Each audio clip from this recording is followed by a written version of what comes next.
There's a study out of Harvard, 85 years long, the longest study on human happiness ever conducted.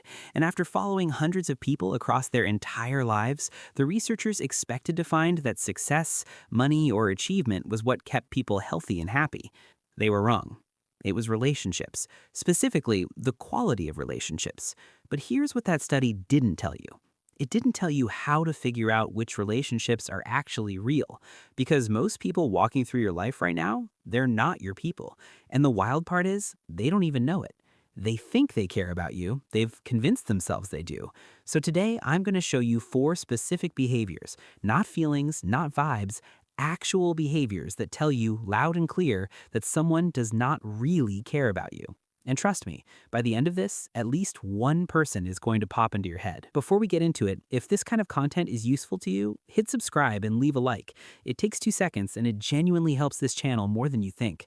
Behavior 1. They act like nothing happened. Something went wrong between you two. They said something that cut deep. They let you down. They crossed a line. And you're sitting there, waiting, not for a dramatic apology, not a speech, just for some acknowledgement that they know something happened. Instead, they come back the next day acting completely normal, cracking jokes, asking you for a favor, carrying on like you two are totally fine. And here's where it gets psychologically interesting, because what happens next is almost automatic. The silence gets uncomfortable. The gap between how you feel and how they're acting becomes so disorienting that you start folding.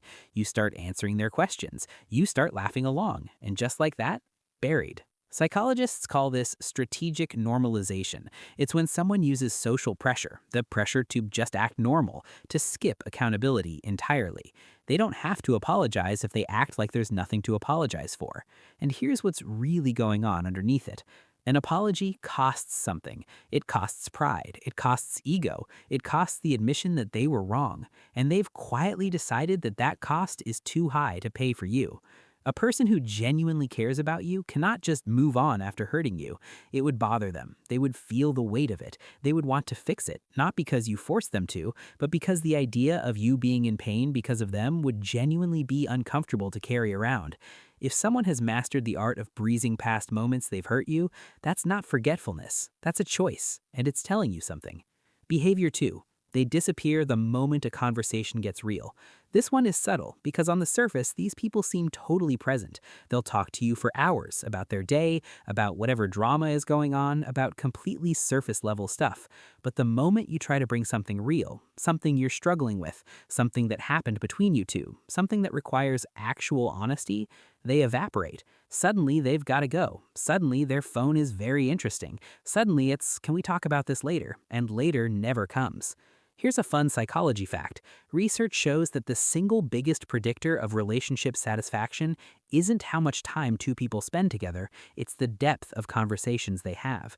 Even brief, genuine conversations make people feel more connected than hours of shallow small talk. So when someone consistently shuts down depth with you, they're not just avoiding an awkward topic, they're closing off the entire channel through which real closeness is built.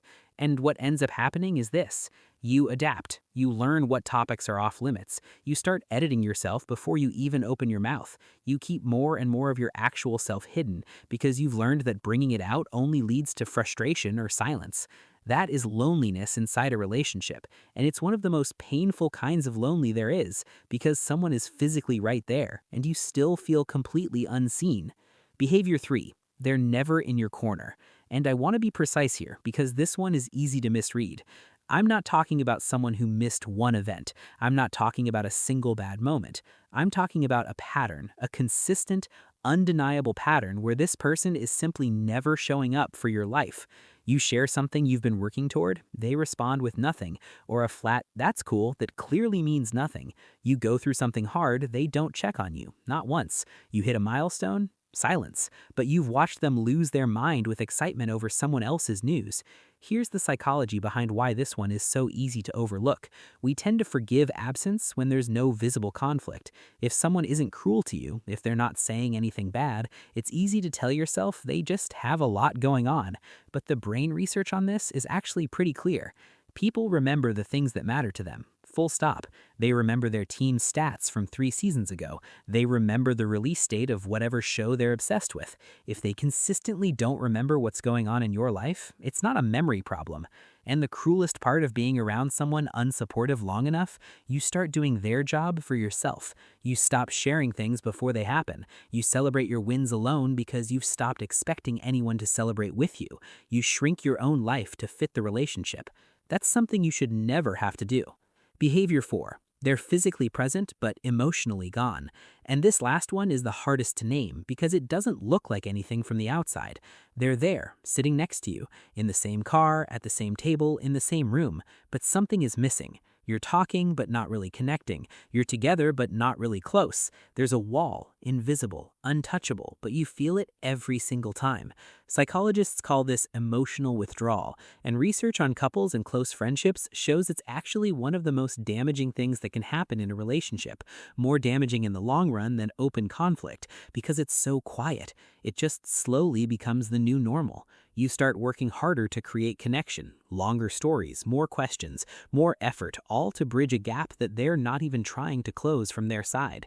And here's what real presence actually feels like for reference. It's when someone looks at you while you're talking, not through you. It's when their response makes it obvious they were actually listening. It's when you feel like for this conversation, you are the most important thing happening in their world. That feeling, that's what it feels like to be with someone who actually cares. Its absence, that invisible wall, that constant low-level distance, that loneliness next to someone, that's one of the clearest signs that someone has already left. They just haven't walked out the door yet. So, 4 behaviors: acting like nothing happened, running from real conversations, never being in your corner, and showing up physically while being emotionally gone. Here's what I want you to do, and it's simple. Don't start a war, don't fire off a message, just get honest with yourself. Because honestly, you already know. You felt it in your stomach every time the conversation went flat, every time you waited for an apology that never came, every time you sat next to someone and felt completely alone anyway. You don't need a psychology study to tell you that you deserve people who actually show up. But hey, it helps to have confirmation. Drop a comment below. Which of these 4 hit closest to home for you? And if it made you think of a specific person, you don't have to name them, just tell me which number it was. I'm genuinely curious. Take care of yourself. I'll see you in the next one.